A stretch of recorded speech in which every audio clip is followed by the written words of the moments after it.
ሰው ተላላኪ ከምትሆን ለምን ላኪ አትሆንም? እንዴ አንተን የሚያክል ሰው እንዴት ለሰው ይገዛል? ሲሆን ይገዛል እንጂ ለምን ትላካለህ? አንተ ወረዳ ይዘህ ዞን ይዘህ ሚኒስተር ይዘህ ለጊዜው ይጠቀምብሃል እንጂ አንተ ሰው ነህ ብሎ አያስብም። አውጣው የባርነት መንፈሱን ኢንፌሪቲውን አውጣው ከውስጥ።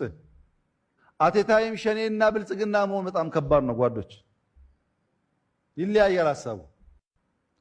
አቴታይም እዚህና እዛ አትሁኑ። እዛ የሆናችሁ ሂዱ፣ ጊዜ አታባክኑ፣ ጊዜ ያልፍባችኋል። እዚህ የሆናችሁ ግን ታምናችሁ ቁሙ። ችግር ካለው አርሙት፣ ቤታችሁ ስለሆነ አስተካክሉት። እዚህና እዛ ከሆነ ኤግዛክትሊ ይሄ ነው የሚሆነው። ከፊት ለፊት ህብረ ብሔራዊነት፣ በጋራ መኖር፣ መከባበር ትላላችሁ። ለእናንተ እምነት፣ ለእናንተ ብሔር፣ ለእናንተ ሰፈር ታዳላላችሁ። በሁለት ልብስ የሚጓዝ ሰው እንዴት ብሎ ሀገር ትራንስፎርም ማድረግ ይችላል? አብሮ መራመድ አስቸጋሪ ነው። የራሳችሁን ጊዜ ትበላላችሁ።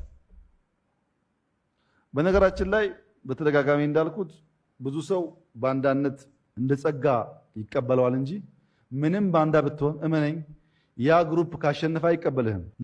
ለምን መሰለህ? እኛ ኢህአደግ ውስጥ ገብተን አድገን ኢህአደግን ከውስጥ ስላፈረስን ማንም ኃይል ከውስጥ አያፈርሰንም። የምናውቀው ነገር እንዴት ከውስጥ እንደሚፈርስ ነው። አይቻልም። እሱ የትብብር አመራር ስሩ። ኦሮሚያ የሚባል ብቻውን ሰርቶ መቀየር አይችልም። አማራ ገበያው ነው፣ አማራ ግብአቱ ነው፣ አማራ ጉልበቱ ነው። መተጋገዝ አለበት።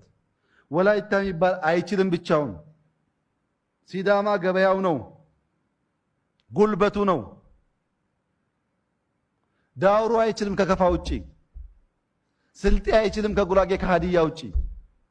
ተባብረን ነው። ትብብርን መደጋገፍን ገንዘብህ ማድረግ አለብህ። ለብልጽግና ለሀገር ለውጥ ስትል እግር እየጎተትክ ብትሄድ ግን ጥፋት ነው።